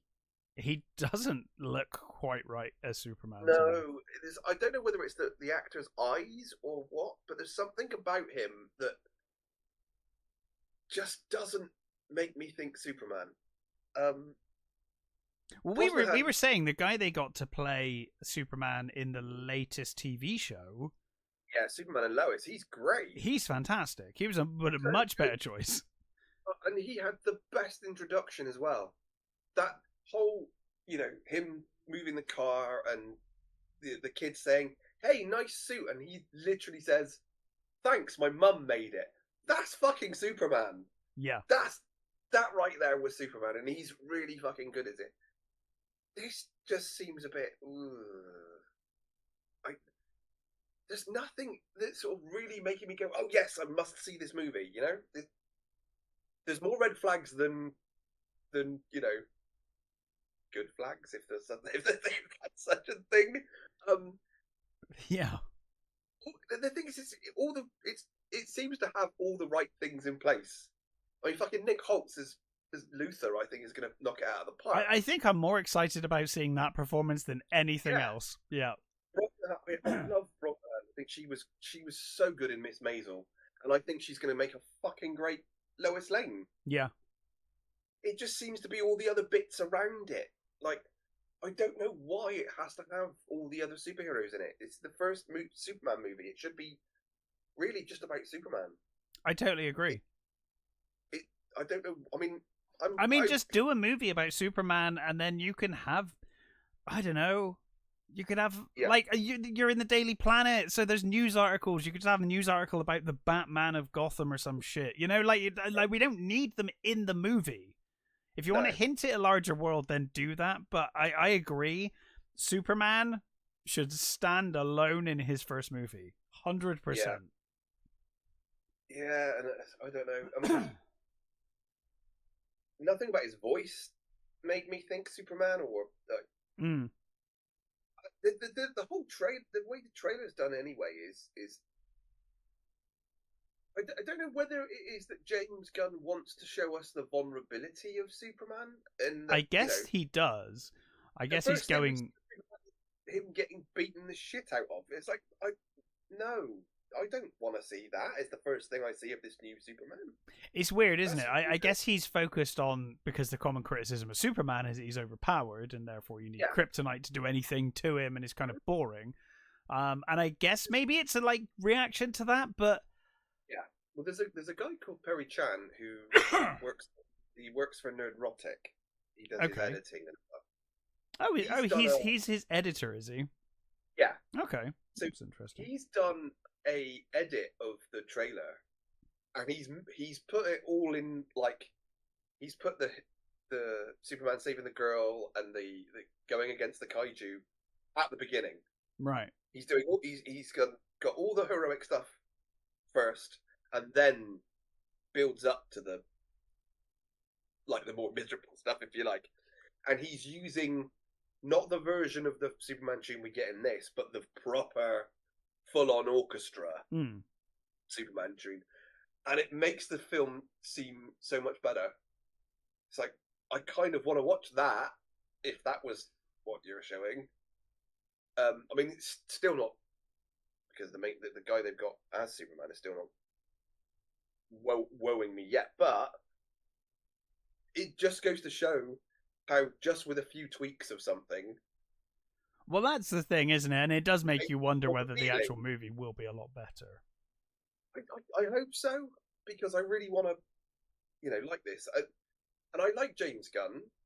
I like a lot of his movies, but in the moment, he seems to be buying into his own hype, which is a bit weird. It's worrying, for sure. This whole sort of thing has been, James Gunn, here's James Gunn. This is James Gunn's idea. Everything is James Gunn. James Gunn. It's like, how many times can you say put James Gunn in this thing? We know. You don't need to keep fucking telling us. It's really weird. I don't like that either. It feels like building yourself up for a fall stuff. I like the James Gunn that's like the really creative guy from Troma. Yeah, who made it with Guardians and did this massive movie and this massive success story. Like, I want that humble guy to make my new Superman movie. I don't want superstar James Gunn, everyone. And it may not be him, but it feels like it's him. It might be the company just. It might be DC just being like, hey, he was the best thing that happened to Marvel for a long time, and now we've got him. But I mean, I know it does feel like they're trying to, for them, get rid of the stench of Zack Snyder, as it were. Yeah. Which I don't agree with, but that's a different story. This is not. it's not winning me over. And I'm really worried that it's going to be. I mean, the guy playing Pa is great. You know, it's got the right ingredients, but it doesn't look. From what I've seen, it doesn't look like it's coming together well enough. You know, it's just. You know, I'm worried that it's going to try and be that more sort of, hey, we're trying to appeal to the modern audience sort of thing, not to the sort of, you know, the woke degree, but to the sort of, you know, let's knock Superman down a peg or two, and it's like, no, we don't. That's not what we want to see. I don't want to see that in a Superman movie. No, I want to see Superman being fucking heroic because that's why we love Superman. Yeah. So. I guess we'll see. It's out in a month, right? Or a couple of months. Yeah. Not long. Yeah. So, you know, I'm going to watch it. It's probably the only superhero movie that I am going to, you know, watch because I haven't watched any of I haven't watched Thunderbolts or. Oh God, no. That Captain America, and I have no intention of watching those movies either. Well, I don't really have any intention of watching the Superman movie, but the more I think about it, the more I'm like, well. I'm kind of tempted because it is the start of something new, and it's like, is it gonna fumble it straight out of the gate, or is it gonna become something? Yeah. And well, the thing is, that's technically the universe has already started. Oh yeah, but animated, no one cares about animated yeah, but apparently stuff. that's not very good either. So, yeah, I guess we'll see. I mean, Superman and DC are my you know. Are my loves, but yeah, we'll see. Nobody 2. Nobody 2. I loved it. Good trailer. Solid trailer. The only thing I will say is, if you like, stop halfway through. Sure. Watch the first half of the trailer, then stop, because it's another one of those. Let's just keep going. Let's keep showing you stuff. It's like, no, stop. Yeah, it was enough. I agree. To be honest, all I needed was them going on holiday. Yeah. And Chris Lloyd coming with them. That would have been enough. And I both love and hate that they used Holiday Road. I loved it.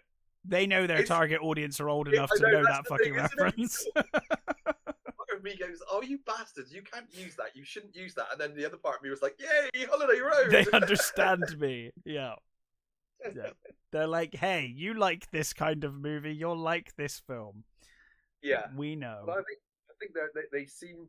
Certainly by the trailer, they seem to have upped the comedy aspect, which I'm fine 100%. With. Yeah. Yeah. I'm totally down with it. I love the whole. as soon as that guy, you know, knocks the back of his daughter's head, you're like, oh, dude, you've got a fucking death wish. Yeah. I mean, I don't care who you are, doing that to somebody's kid. Anyway, yeah. You know, but the fact that you've done to his kid is like, oh, you're over. Yeah, you were so good. And I love that his wife. It's like that whole like, I've left my phone, and his wife knows exactly what he's going to do. Yeah, she knows immediately. And I love, like, throughout the trailer, he's just like, I'm trying to be on vacation. Like, I'm really trying to just be on vacation. Yeah, yeah, it looks fantastic. I'm totally on board with that. Because the thing is, like, it would be so easy for those kind of movies just to do more of the same. And you could argue this is more of the same, but I think adding the, like, they're trying to have a family vacation element just adds enough to make it, you know, interesting and funny. But it is the going on holiday trope, which I think, I can't remember what film it was. Well, we've never had John Wick goes on holiday, so but we have. No, that's true. So we do have that. But yeah, I'm totally on board. It looks fantastic. I love the first one, and I'm hopefully, you know, even if it's half as good as that, I think we're on to a winner. Yeah, absolutely. What else did we see? Oh, so the Old Guard 2. Yeah. I like the trailer, but I think I said to you, I hate the bloody trope of, like, hey, you see this person's really cool powers from the first movie? Now they've not got them. Yeah. Why would you take away her power? I'm hoping that's a short part of the movie because that really does suck. Yeah. But it looked good. I mean, the trailer looked good. It's kind of the one thing you can do with like Superman, isn't it? It's the let's take away his powers. It's Spider-Man too. Yeah. Yeah, and it is, you know, an annoying trope, and it did make me roll my eyes when that happened. But for me, you know, I was completely sold. Uma Thurman is the bad guy.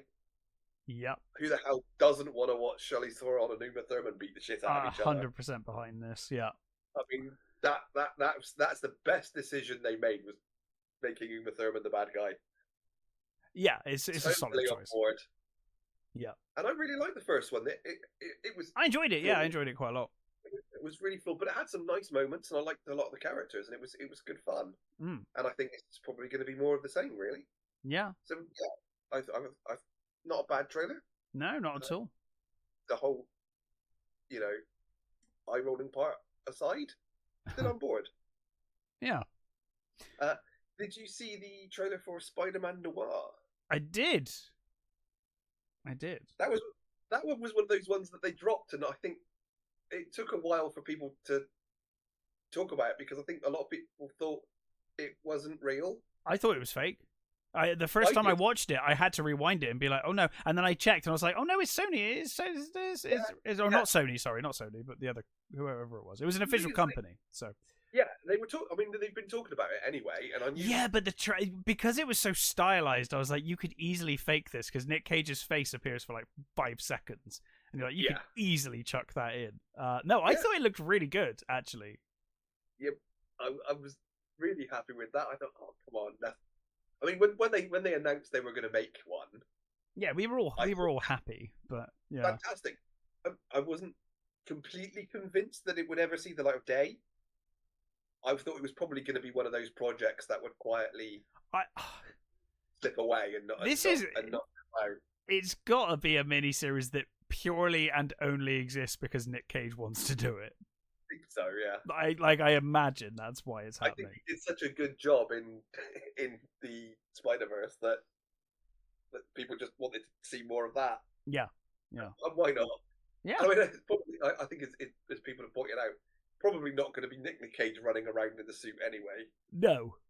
It's probably going to be some, stunt dude. I mean, it looks like it's 99% CGI anyway, to be honest. Yeah. But it looks like it's going to be sort of a Sin City type thing. Yeah. So, yeah. And I'm completely on board with that. It looks great, I mean, it always reminds me of that movie. It's another movie that sort of came out, was briefly sort of talked about and then disappeared sort of for was Sky Captain. I fucking love Sky Captain. Sky Captain's Sky Captain is one of those movies, a lot like 300, where it was like, if you're hungover, it's perfect. I mean, it scratches all my itches. It's got like beautiful women, a great hero, diesel punk, robots, 40s sci-fi. It's got all those great things. I mean, if that's your bag, then that movie really will scratch all those itches. But I think, I don't know, people really do have a problem with that movie, and I think it's great. But yeah, I think if Spider Noir is going to be similar to that, I'm totally on board. Me too. Have you seen the trailer for Honey Don't? No. So this is the new Ethan Coen movie, mm-hmm. And it's a Margaret Qualley, as a PI, right, Honey, and it looks basically like it's a sort of, I guess you could say,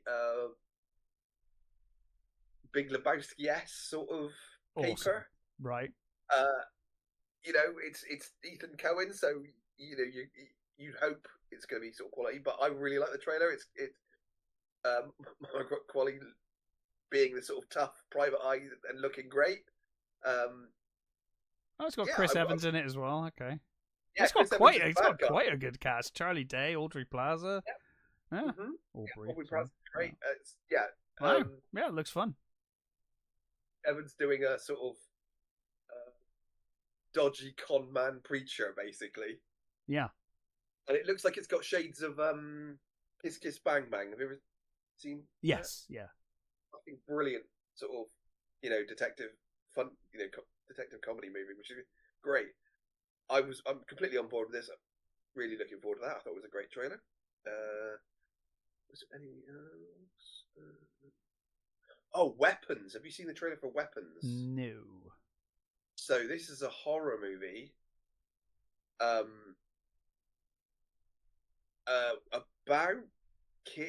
a bunch of kids in a classroom that disappear. Okay. And it only seems to be one teacher's class that goes missing. And it's a really creepy. Oh, that does look creepy. I'll have to watch trailer. that. I'll have to give that a proper watch after the show, but it looks good. Yeah, I thought I'm totally on board with that one. It looks like it's going to be a really nice horror movie. Godzilla Loves Kong has got the new one's got its title. Yes. It's Godzilla X Kong Supernova. Yeah. There we go. Terrible name, but so sure. Godzilla X Kong New Empire was a terrible name. So I was going to say it's in keeping with the last terrible name. So, yeah, just whatever. It's got Sam Neill in it.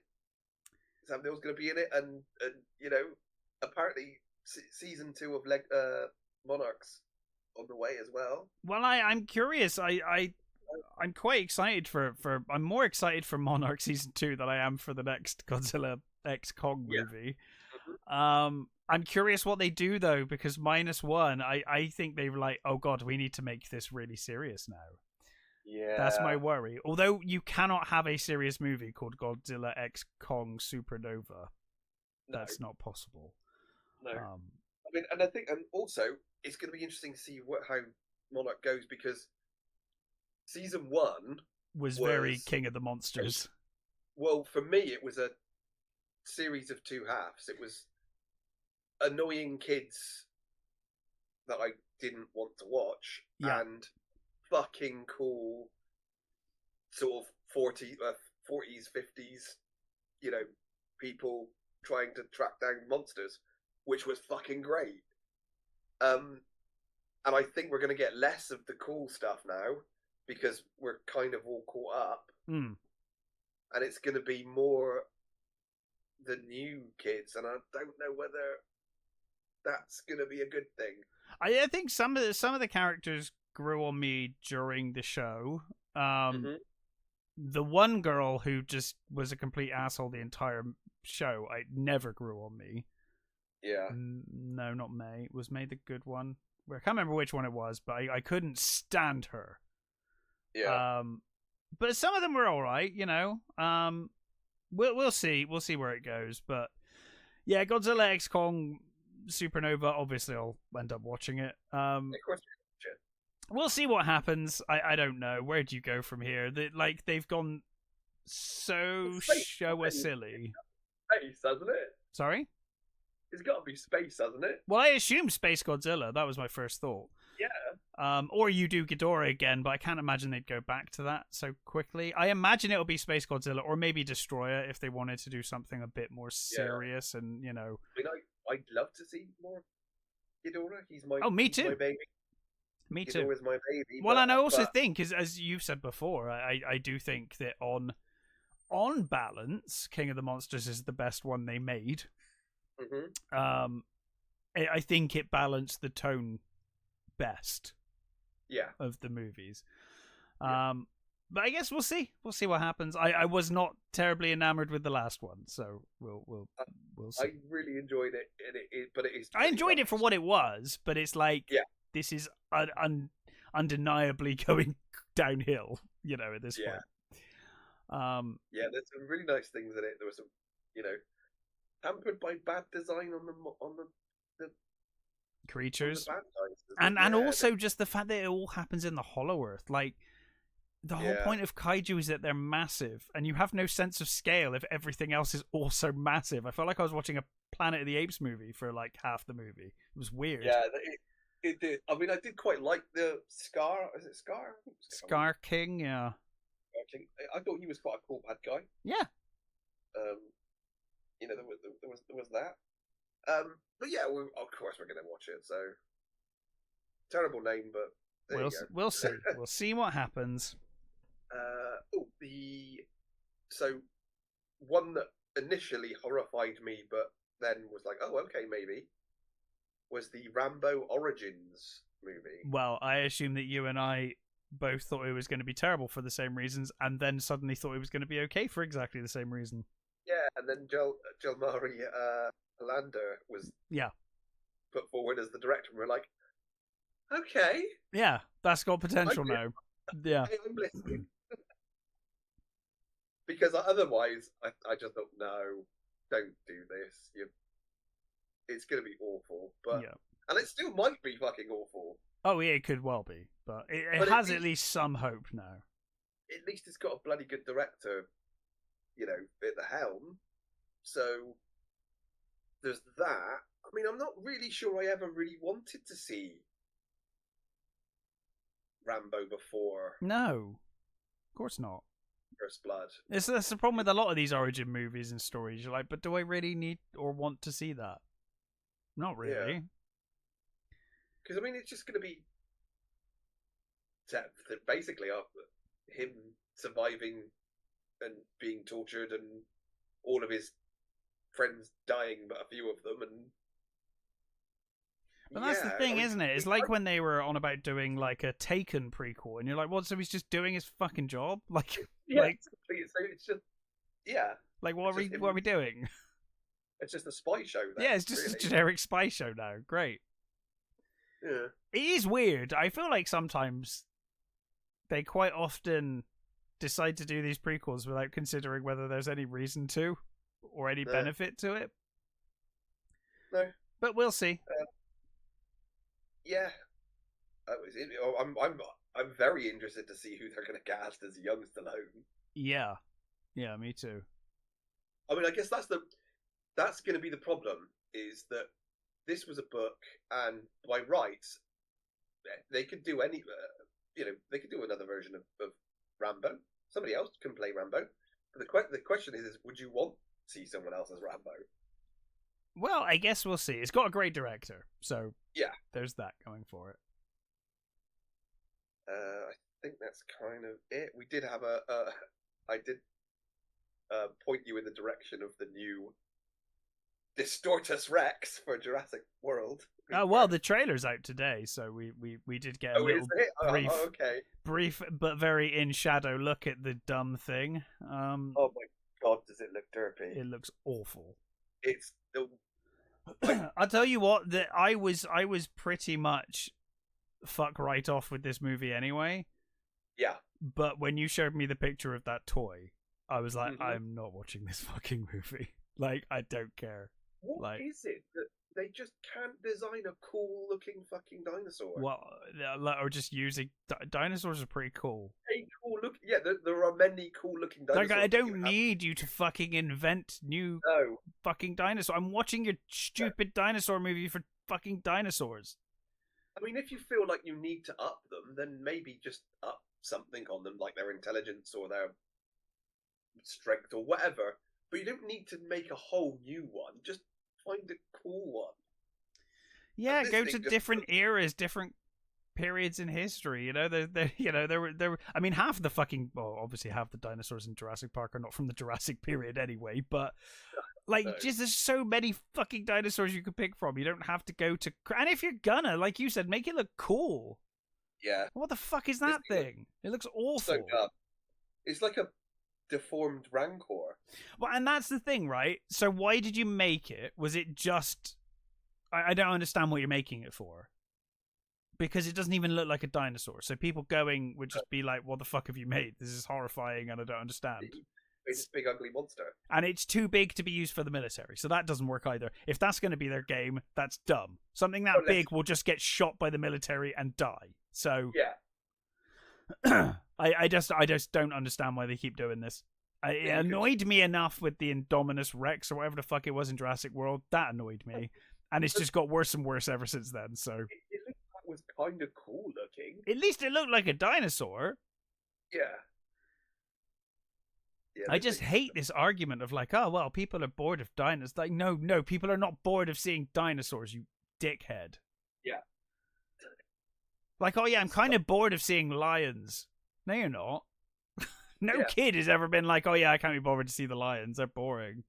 Yeah. That's never happened. That's literally never happened. There will never be a day, if this park really existed, where kids would be like, I'm bored of seeing Tyrannosaurus Rex. Yeah. Bollocks. I mean, like, I can understand that people would be in or not into some. Or yeah, but you're already not into it, and you're not going to be into some other thing that they make either. Yeah. No, it doesn't bode well for it, does it? No, I just. It's still probably going to do shitloads of money. Oh, of course it will. People will still see it. So. People love those movies. People are going to see those movies. Absolutely. Increasingly worse. Yes. And I think that's kind of it, really. Cool. Well, what are we doing next time? So, next week, we are going back to Hammer.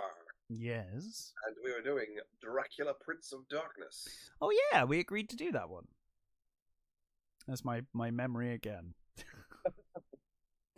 I knew we did. I remembered enough to remember that we were doing Hammer, but I couldn't remember what movie. So, yes, Dracula, Prince of Darkness will be next week. But until then, stay safe, take care, and we will catch you next time.